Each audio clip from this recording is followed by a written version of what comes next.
যারা প্রাতঃস্মরণীয় ছিল মুরারি মোহন দাস বাবাজির চরণাশ্রয় অনেকেই করেছেন, কিন্তু সকলের সমভাবে আত্মকল্যাণ কেন হয় না? এখনো বাবার অনেক ভক্ত দেখে তারা প্রসাদ ভোজীও হতে পারেনি। কারণ কি? এগুলোর কারণ একটাই, কৃপা তিনি আলাদা আলাদা করে দেননি। নাম, তত্ত্ব, মহিমা, করুণা একইভাবে দিয়েছেন। আসলে সমস্যা হলো আমাদের পাত্রের, সমস্যা হলো আমার আধারের, পাত্রের। আমি মাঝে মাঝে আপনাদের শোনাই একই কথা, বারবার প্রসঙ্গক্রমে চলে আসে দৃষ্টান্তে। আকাশের 7 নক্ষত্রের জল যদি হস্তির মস্তকে পড়ে ওটা গজমতি হয়, আর যদি সাপের মাথায় পড়ে ওটা সর্পমণি হয়। আর যদি সমুদ্রের শক্তি ঝিনুকের মধ্যে পড়ে মুক্তা হয়। কিন্তু পচা জলের ড্রেনের মধ্যে যদি পড়ে কিছুদিন পরে পোকা হয়। পাত্রেরই তো সমস্যা। বাজারে ঘি তো কিনতে গিয়ে কেউ মাটির পাত্র নিয়ে যায়? ঘি কিনতে গেলে কেউ মাটির পাত্র নেয়? তো গুরুদেবের করুণা, মহতের করুণা নিতে গেলে হৃদয়টা একটু শুদ্ধ হতে হবে, সরল হতে হবে। আমরা বড় চালাক, আমরা বড় কপট, আর এই চালাকি আর কপটি দ্বারা হরিভজন সরল না হলে হবে না। এই পথের সত্য একটা, আপনাকে সরল হতে হবে। কেমন জানেন? আধা লিটার দুধ আধা লিটার জল মিশিয়ে দিলেন, দুটো মিশে যায়, পয় বলে। দুধকেও পয় বলে, জলকেও পয় বলে। মিশে গেল, আপনি আলাদা করতে পারবেন না। আলাদা কখন হবে জানেন? ওই দুধে যদি একটু টক দিয়ে দেন, টক দিয়ে দিলে কি হবে? সানা হবে। আর যে জলটা মিশেছিল ওটা, এই টক মানে ঠক, ঠক মানে কপট। যার ভিতরে কপটতা আছে সে ভগবান থেকে আলাদা হয়ে যাবে, ভক্তি থেকে আলাদা হয়ে যাবে, একসাথে থাকতে পারবে না। আরে দুধ জল একসাথে থাকতে পারে, টক যেই দিলেন আলাদা হয়ে, যেই কপটতা এলো, ছলনা এলো, মন মুখ আলাদা হয়ে গেল, এ পথে সে কিছু পাবে না। গাও গাও সবে গৌরাঙ্গের গুণ, সরল করিয়া মন। যদি গৌরাঙ্গের গুণ গাইতে চাও, সরল করো। আপনারা যারা তার চরণাশ্রিত, আমরা যারা তার কৃপা পেয়েছি, বাবাজি মহারাজ দেখবেন কত শিশুর মতো সরল ছিল। এমন শিশুর মতো ছিল কি, মাঝে মাঝে কেমন করতেন যেন শিশু, বিরাট শিশু, সরল শিশু। প্রত্যেকটি সাধুর ভিতরে কোথাও না কোথাও সরলতা লুকিয়ে থাকে। সরলতাই হলো এমন গুণ যা ভগবান প্রেম ভক্তি লাভের সহায়ক হয়। উনি যখন ওনারা বৃন্দাবনে, গুরু মহারাজ 56 ভোগ শুধু পাননি, পাওয়াননি, কি করেছেন জানেন?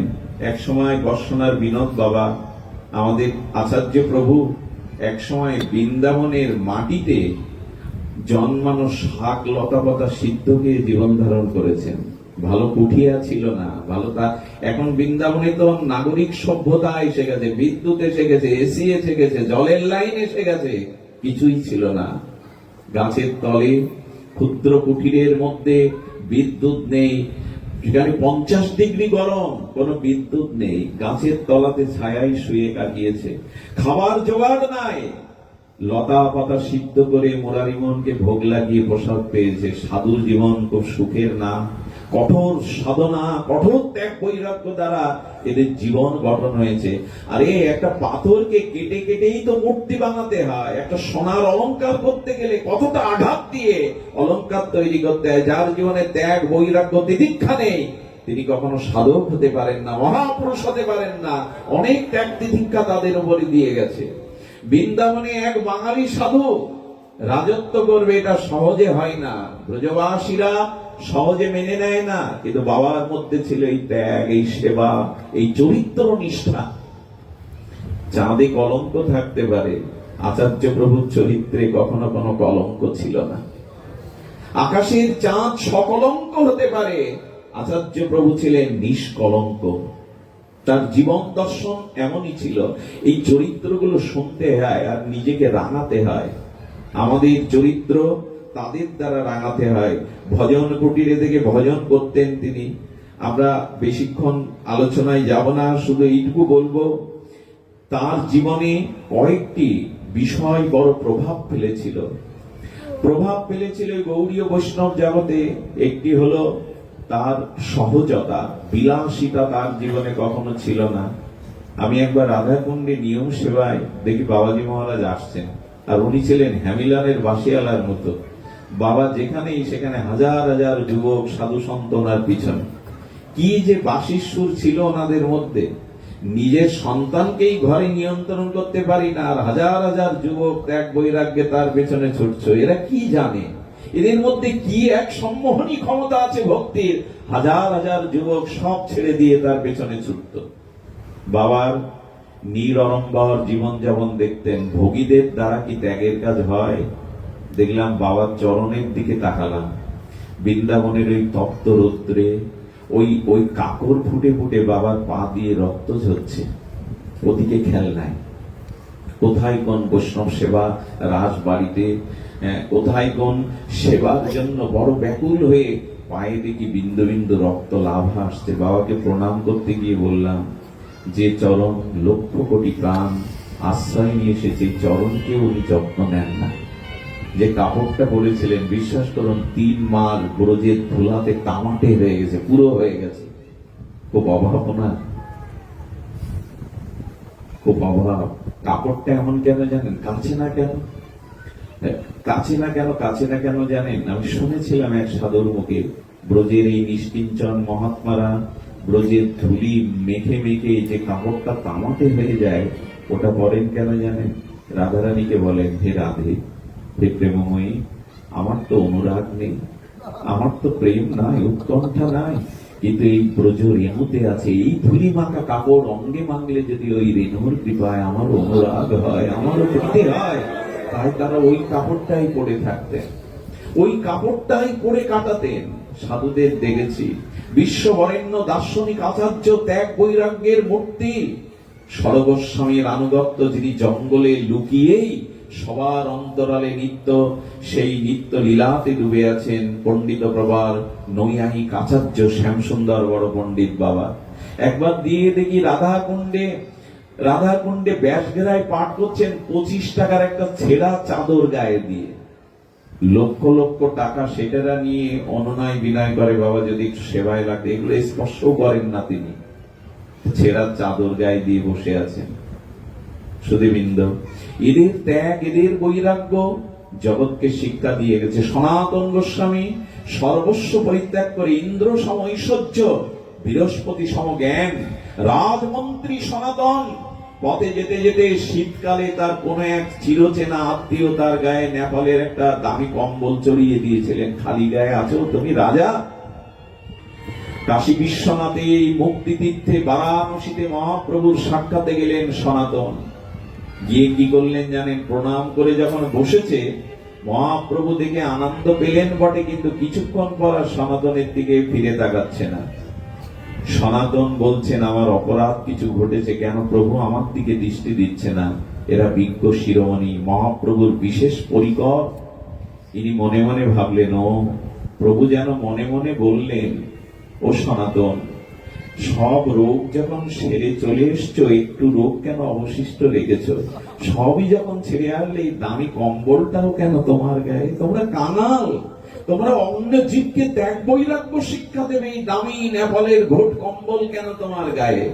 প্রভু কিন্তু মুখে বলেননি, ওই যে তাকাচ্ছেন না, এই অনুভূতিতে বুঝে ফেলেছেন। রোগ যখন সারলে অল্প একটু রোগ কেন রেখে দিলে? সনাতন বাইরে চলে গেল। দেখে কাশীর গঙ্গার তীরে এক বাঙালি ভিখারি, তার শতছিদ্র মলিন একটা কাঁথা একটু চুবিয়ে জলে চুবিয়ে শুকাতে দিয়েছে। সনাতন গিয়ে ভিখারির কাছে হাত জোড় করে বললেন, ভিক্ষাং দেহি। রাজমন্ত্রী, ভিক্ষাং দেহি। ভিখারি তার তেজময় পুঞ্জময় শরীর থেকে বললেন, আমার মনে হয় আপনি কোন রাজার রাজা, ভিখারিকে ঠাট্টা করছেন কেন? ভিখারির কাছে ভিক্ষা চেয়ে কেন ঠাট্টা করছেন আপনি? ঠাট্টা নয় গো, আজ আমার থেকে যে কেউ ভিখারি না দেবে, তোমার ছেঁড়া মলিন কাঁথাটা আমায় ভিক্ষা দেবে? তুমি পাগল নও তো? আমার ছেঁড়া কাঁথা নিয়ে কি করবে? বলো, ওটাই যে আমার খুব প্রয়োজন আছে, ওটাই যে আমার বড় প্রয়োজন, দাও। উনি কম্বলটা খুলে দিয়ে ছেঁড়া কাঁথাটা গায়ে দিয়ে যেই এসে বসলেন, মহাপ্রভু গিয়ে জড়িয়ে ধরলেন সনাতনকে। সনাতন, তোমাদের ত্যাগ বৈরাগ্যই তো জগৎ শিক্ষা নেবে। প্রভুপাদদের চরিত্র ছিল এই গোস্বামীদের অনুকরণ। জীবনে ভালো কোনো জামা গায়ে দিতে তাকে দেখি, একটা সাদা ওড়না গায়ে দিয়ে পড়ে থাকতে। আরো কত করুণা জানেন, এ কথা আমার জিহ্বায় মানায় না। একবার 2 কিলোমিটার পথ বন্যায় নৈহাটিতে 2 কিলোমিটার পথ সেই বৃষ্টি বন্যায় জলমগ্ন, ছোট ছোট সাগর, কাউকে সাথে না নিয়ে বাবা 2 কিলোমিটার পথ হাঁটু সমান জল ঠেলে এসেছিলেন এক ভক্তের বাড়ি। এসে বললেন, বসতে দিবি কোথায়, জলমগ্ন চারিদিকে, আমার কাপড়টা তো ভিজে, একটা গামছা কিনে আনতো। সেই গামছাটা পরেই তাকে দীক্ষা দেওয়ার জন্য গিয়েছিলেন। কেন জানেন? 2 বছর আগে নবদ্বীপে তাকে দেখে বলেছিলেন, আমি তোর গৃহে একদিন যাব। সেই 2 বছর ধরে ভক্ত প্রতীক্ষায় ছিল, প্রভু তুমি তো বলেছো কৃপা করতে আসবে, 2 বছর অতিক্রান্ত হয়ে গেল, এলে না। একদিন এইভাবে 2 কিলোমিটার পথ পায়ে হেঁটে ভিজে কাপড়ে তাকে করুণা করে গিয়েছিলেন। এই হলো মুরারি মোহন দাসবাবাজি। আর পাবো না জানেন, এমন সাধুরা আর আসবে না। এরা বড় বিরল চরিত্র ছিল। আজকাল সাধু ডাকতে গেলে 2 তলা চাই, অ্যাটাচ বাথরুম চাই, তাদের 4-5 জন সেবক, তাদেরও দেখাশোনা করা চাই। সাধু ঘরে আনা এখন সহজ না। কিন্তু ওনাদের জীবন কেমন ছিল জানেন? আমার জন্মস্থানে বুধাটার ওইদিকে আশাশুনি এক গ্রামে উনি যেতেন। এই আশাশুনিতে মাটির দেয়াল, মাটির কুড়ে ঘর, খাটও নাই, বারান্দায় কাঁচা মাটির উপরে পাটি পেতে গোলক জ্বালিয়েও বাবা থেকেছেন। সম্ভব এটা? এটা আজকের কোন সাধুদের পক্ষে খুবই দুরূহ। উনি এভাবেও সেবা করেছেন। কাঙাল, আতুর, অনাথ, পিছিয়ে পড়া মানুষদের ছিল তার করুণার ধারা। যাকে দেখতেন কাঙাল, তাকে কৃপা করে বুকে টেনে নিতেন। আমার সাথে একটা ছেলে থাকে অদ্বৈত, অভাবী, খুব অভাবী, ঘরের চালে খড় নাই। ওকে পাঠালাম বাবার চরণে, বলে পাঠালাম যে ওকে বলো বিল্বমঙ্গল পাঠিয়েছে বাবা যেন করুণা করেন, কৃপা করেন। ওকে দীক্ষা দেওয়ার পরে বাবা ওর পরিচয় তো কেউ দেয়নি। দীক্ষা দেওয়ার পরে আমাদের স্মরণীয় আমাদের দাদাজিকে, শ্যামসুন্দর দাদাজিকে বলছেন, ওকে দক্ষিণা কিছু দাও তো। দীক্ষা দিলেন বাবা, ও দক্ষিণা দেবে, ওর কাছে তো কিছু নাই তেমন, ও একটু ফুল ফল নিয়ে গেছে। বাবা বলেন, ওকে কিছু দক্ষিণা দাও। এরা কোন চরিত্র? শিষ্যটি বসে বসে কাঁদছে, বাবা তাকে কিছু দক্ষিণা দিতে বললেন। সুধীবৃন্দ, আপামর সকলের প্রতি নিতাই চাঁদের করুণা নিয়ে নগরে নগরে, আমার কি মনে হয় জানেন, আমি সকল সম্প্রদায়কে সম্মান রেখে বসছি। মুরারি মোহন দাস বাবা যদি বঙ্গদেশে এভাবে করুণা না করত, আমাদের এই ব্রজপ্রেম হরিনাম আজ যেভাবে প্রচার দেখছেন, এটা সম্ভব ছিল না। অনেকের অবদান আছে, কিন্তু তার অবদান অনস্বীকার্য, স্বীকার করতেই হবে। এত করুণা তিনি করেছেন, অকাতরে করুণা বিতরণ করেছেন ঝর্ণা ধারার ন্যায়। নিত্যানন্দ প্রভু যেমন দন্তে তৃণধরি, আমাকে কিনিয়া লও বল গৌর হরি। অক্রোধ পরমানন্দ নিত্যানন্দ রায় দন্তে তৃণ ধরেছেন, বললেন গৌর বলে আমাকে কিনে নাও। দাঁড়ে দাঁড়িয়ে ভিক্ষা করছেন। বাবার অবস্থা ছিল সেই নিত্যানন্দের আবেশ। প্রতিটি নগরে, প্রান্তরে, শহরে, গ্রামে, সব জায়গায় এই হরিনাম আর করুণা তিনি বহমান করেছেন। তার জীবনের এই একটি অকিঞ্চন দিক। আরেকটি দিক বড় বিস্ময়কর, সেটি হলো তার হরিকথাতে রুচি। যেখানে হরিকথা বাবা বসে পড়তেন, এই অধমের জীবনে অনেক বড় ভাগ্য। জানি না এটা তাদের কৃপা। যেখানে বাবা বাংলাদেশে আসলে, দক্ষিণাঞ্চলে গেলে অধমকে বলতেন, বিল্বমঙ্গলকে একটু আসতে বলো, আমি ওর মুখে একটু হরিকথা শুনবো। একবার মনিরামপুর খড়িঞ্চি আশ্রমে আমি আর প্রয়াত ভাগবত আচার্য নির্মলদা পাঠ করছি। বাবা কি করেছেন জানেন? ব্যাসপীঠে না, চেয়ারে নাই, মাটিতে বসে গেছেন। আমাদের তো হরিকথা বন্ধ। বাবা চোখে জল, সজল নয়নে বলছি, বাবা উপরে বসুন। বলে না, হরিকথা বলো। সেদিন দেখেছিলাম, যাদের ভাগ্য হয়েছে তারা দেখেছে, প্রভুর সন্ন্যাস লীলা শুনতে শুনতে বাবার চোখ দুটো ঊর্ধ্বমুখী হয়ে গেল। মস্তকটা যেন ওপরের দিকে চলে গিয়ে স্তম্ভিত পাথর হয়ে গেল।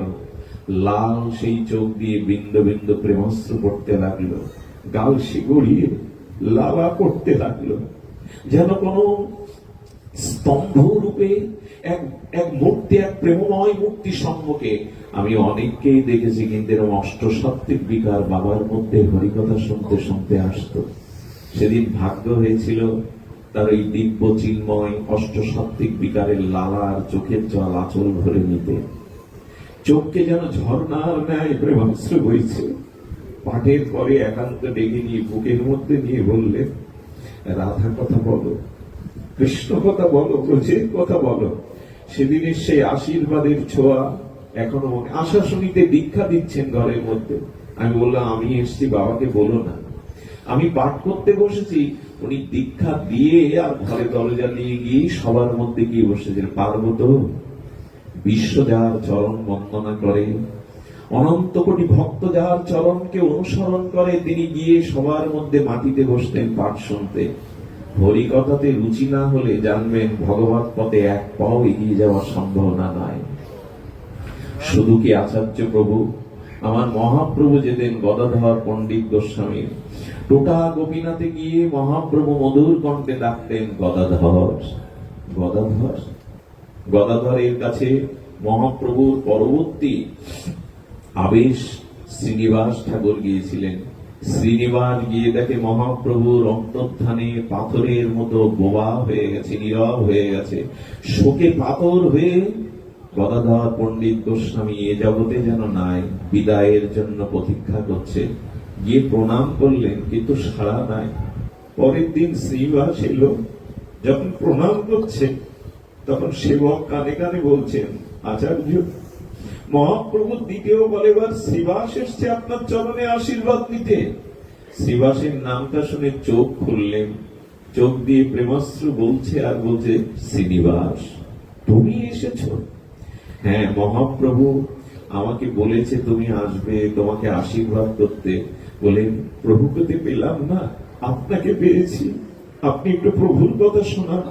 শ্রীনিবাস বললেন, আমি হতভাগ্য, আমি প্রভুর সাক্ষাৎ দর্শন পেলাম না, আপনাকে পেয়েছি, আপনি প্রভুর কথা বলুন। শুনবে? তবে শোনো, তোমার প্রভু আসতেন এই টোটা গোপীনাথে, এসে মধুর কণ্ঠে ডাকতেন, গদাধর গদাধর। প্রভু এসে এই জায়গায় বসতেন। দেখো দেখো, এই জায়গাটা এখনো ভিজে কেন জানো? এই জায়গাটা এখন ভিজে কেন জানো?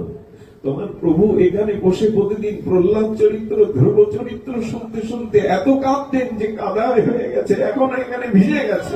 এই দেখো প্রভু বসে, দেখবে, এই দেখো, এই দেখো, দেখাচ্ছে হস্তলিখিত ভাগবতের অক্ষরগুলো ভেসে গেছে। অক্ষরগুলো হাতে লেখা তো। বললেন, প্রভু অক্ষর ভেসে গেছে কেন? বলে, তোমার প্রভু ভাগবত শুনতে শুনতে চোখের জলে হস্তলিখিত ভাগবত অক্ষরগুলো ভেসে গেছে।